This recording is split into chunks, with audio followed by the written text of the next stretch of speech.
Hello students. तो पिछले video में हम पाठ मानवीय करुणा की दिव्य चमक का चौथा गद्यांश हम पढ़ चुके थे और इसमें से मैंने कुछ प्रश्न किए थे। तो आशा है आपने इसको ध्यान से पढ़ा होगा और इन प्रश्नों के उत्तर भी आपने ढूंढे होंगे। तो आइए इन प्रश्नों के उत्तर करें, फिर हम पाठ को आगे बढ़ाते हैं। तो पहला प्रश्न था, फादर कामिल बुल्के के मन में सन्यासी न होने विषयक लेखक के कथन को सौधारण समझाइए। तो इसका उत्तर यह है कि सन्यासी रिश्ते नहीं निभाया करते। ये हमने पाठ को पढ़ाने से पहले ही बताया था। जो सन्यासी हैं वो रिश्ते नहीं निभाया करते, वे संसार से दूर रहते हैं। परंतु फादर कामिल बुल्के सन्यासी होते हुए भी अपने मिलने वालों से खूब रिश्ते निभाते थे। वे लेखक से मिलने के लिए मौसम की परवाह किए बिना आ जाया करते थे। अच्छा, दूसरा प्रश्न था, फादर के हिंदी भाषा के प्रति अटूट अनुराग को अपने शब्दों में समझाइए। तो इसमें है कि फादर बुल्के हिंदी को राष्ट्रभाषा के रूप में देखना चाहते थे। इसके लिए वे हर मंच पर हिंदी का समर्थन करते थे। वे हिंदी का विरोध करने वाले हिंदी भाषियों पर बहुत झुंझलाते थे। और तीसरा प्रश्न था, मित्रों के प्रति फादर के प्रेम पर संक्षिप्त प्रकाश डालिए। तो देखिए इसका उत्तर होगा कि फादर अपने मित्रों के साथ गहरा अपनत्व रखते थे। अपनत्व यानी अपनापन रखते थे। वे सबसे उनके सुख दुख और घर परिवार के बारे में अवश्य पूछते थे। वे दूसरों के दुख पर गहरी सांत्वना दिया करते थे। अच्छा, इसी में से कुछ और प्रश्न भी हैं जो आपको आने चाहिए और इस तरह के प्रश्न 2 नंबर के जो क्वेश्चन होते हैं वो आते हैं। ठीक है। फादर को सबसे अधिक दुख किस बात पर होता था? एक और प्रश्न इसमें से कह रही हूँ। तो इसका उत्तर होगा कि फादर को सबसे अधिक दुख उन लोगों पर होता था जो हिंदी भाषी होते हुए भी हिंदी की घोर उपेक्षा करते थे। अगला प्रश्न है, अवतरण के आधार पर फादर के चरित्र की 2 विशेषताएं बताइए। तो देखिए, पहली विशेषता तो यह है कि फादर हिंदी को राष्ट्रभाषा बनाने के पक्षधर थे और दूसरा कि वे बहुत ही संवेदनशील, आत्मीय और प्रभावशाली व्यक्ति थे। ठीक है। चलिए अगला प्रश्न है, फादर के मुख से निकले शब्द जादू का काम कैसे करते? उदाहरण देकर स्पष्ट करें। तो इसका उत्तर है, फादर अपनों और आत्मीयों से अगाध स्नेह से बात किया करते थे। वह स्नेह से भरी बात अपनों पर जादुई प्रभाव करती थी।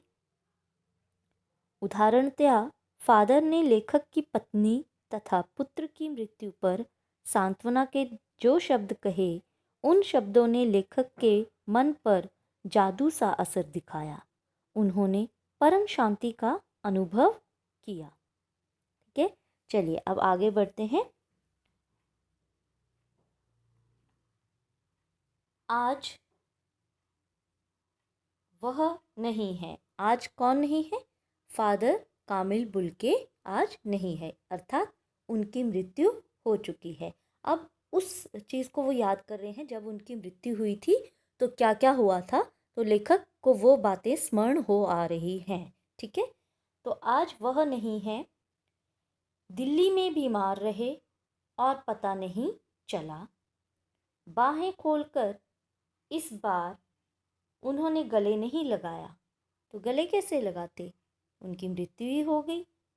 जब देखा तब वे बाहें दोनों हाथों की सूजी उंगलियों को उलझाए ताबूत में जिस्म पर पड़ी थी। ताबूत क्या होता है? क्योंकि वो पादरी थे, ईसाई धर्म के थे, तो जब मृत्यु हो जाती है तो एक लकड़ी का एक बक्सा सा बनाया जाता है जिसमें जिसकी मृत्यु हो गई है उसको उसमें लिटा दिया जाता है और ताबूत को यानी बक्से को बंद कर दिया जाता है। तो आज तो वो नहीं है, लेकिन आज वो मिल भी नहीं रहे हैं। तो जब देखा लेखक ने, तो वो ताबूत के अंदर कैसे पड़े हुए थे, जैसे दोनों हाथों को, जैसे क्रॉस हम उंगलियों को कर लेते ना, वैसे उंगलियां वो दोनों हाथों की उंगलियां सूजी हुई थी और इस तरह से एक दूसरे में उलझी हुई थी और उनकी जिस्म पर पड़ी थी, ऊपर रखी हुई थी उन्होंने। जो शांति बरसती थी वह चेहरे पर स्थिर थी, यानी कि जो शांति उनके चेहरे को देखकर लगती थी वो उनके चेहरे पर अब भी थी। तरलता जम गई थी। वह 18 अगस्त 1982 की सुबह 10 बजे का समय था। तो ये ज़रूर याद रख लें कि उनकी मृत्यु कब हुई थी, 18 अगस्त 1982 की सुबह 10 बजे। ठीक है। दिल्ली में कश्मीरी गेट के निकलसन कब्रगाह में, ठीक है, ये नाम है वहाँ का, निकलसन कब्रगाह में उनका ताबूत एक छोटी सी नीली गाड़ी में से उतारा गया। वो सारा जब उनकी मृत्यु हुई कैसे कैसे उनको ले गए, कैसे कैसे कौन कौन से लोग आए, ये सब बातें लेखक को याद आ रही हैं।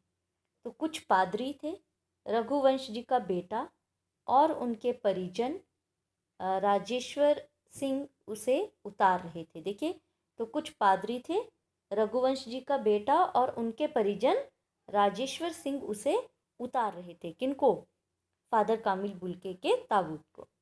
फिर उसे उठाकर एक लंबी संकरी उदास पेड़ों की घनी छाह वाली सड़क से कब्रगाह के आखिरी छोर तक ले जाया गया, जहां धरती की गोद में सुलाने के लिए कब्र अवाक मुंह खोले लेटी थी। ऐसा क्यों कहा गया? क्योंकि कब्र खोदी जाती है ना, जितना ताबूत होता है बड़ा उतनी लंबी और गहरी खोदी जाती है ताकि ताबूत उसमें आ जाए और फिर उसके ऊपर मिट्टी डाल दी जाती है। तो वो भी कब्र भी अवाक मुंह खोले लेटी थी। ऊपर करील की घनी छाह थी, पेड़ का नाम है, और चारों ओर कब्रें और तेज धूप के वृत्त।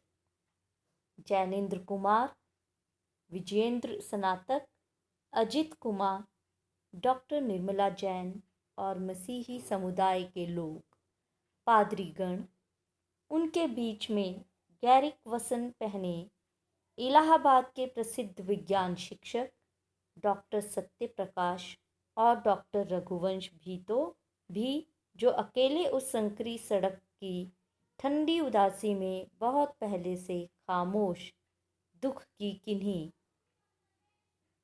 अपरिचित आहटों से दबे हुए थे, सिमट आए थे कब्र के चारों तरफ। ये जितने लोग आए थे अब सब कब्र के इर्द गिर्द सब खड़े हो गए। फादर की देह पहले कब्र के ऊपर लिटाई गई। मसीही विधि से अंतिम संस्कार शुरू हुआ। रांची के फादर पास्कल तोयना के द्वारा। तो किसके उस समय क्या नाम था उनका फादर का, जिन्होंने उनका अंतिम संस्कार शुरू किया, जो है रांची के फादर पास्कल तोयना के द्वारा उनके अंतिम संस्कार की विधि की गई। उन्होंने हिंदी में मसीही विधि से प्रार्थना की। फिर सेंट जेवियर्स के रेक्टर फादर पास्कल ने उनके जीवन और कर्म पर श्रद्धांजलि अर्पित करते हुए कहा, फादर बुल्के धरती में जा रहे हैं। इस धरती से ऐसे रत्न और पैदा हों। डॉक्टर सत्यप्रकाश ने भी अपनी श्रद्धांजलि में उनके अनुकरणीय जीवन को नमन किया। फिर देह कब्र में उतार दी गई, उनके लिए प्रार्थना की गई, मसीही विधि से उनका अंतिम संस्कार किया गया और अब उनकी जो देह को कब्र में उतार दिया गया। मैं नहीं जानता इस सन्यासी ने कभी सोचा था या नहीं कि उसकी मृत्यु पर कोई रोएगा, लेकिन उस क्षण रोने वालों की कमी नहीं थी। नम आंखों को गिनना स्याही फैलाना है। तो यहाँ पर यानी कि इतने लोग थे कि सबकी आंखें उस वक्त नम थी सभी रो रहे थे, तो उनको गिनना तो स्याही फैलाना जैसा है। यानी कि इतने लोग उनके उस सन्यासी के अंतिम संस्कार में आए हुए थे। तो चलिए इसमें से प्रश्न करते हैं। पहला प्रश्न है, जो आज पढ़ा, जितना पढ़ा उसमें से, फादर का अंतिम संस्कार किस विधि से करवाया और उसकी मुख्य बात क्या थी? दूसरा प्रश्न, सेंट जेवियर्स के रेक्टर फादर पास्कल ने फादर बुल्के को किन शब्दों में श्रद्धांजलि अर्पित की? तीसरा प्रश्न, फादर की मृत्यु पर रोने वालों की कमी क्यों नहीं थी? चौथा प्रश्न है, नहीं, इसमें से केवल इतने ही।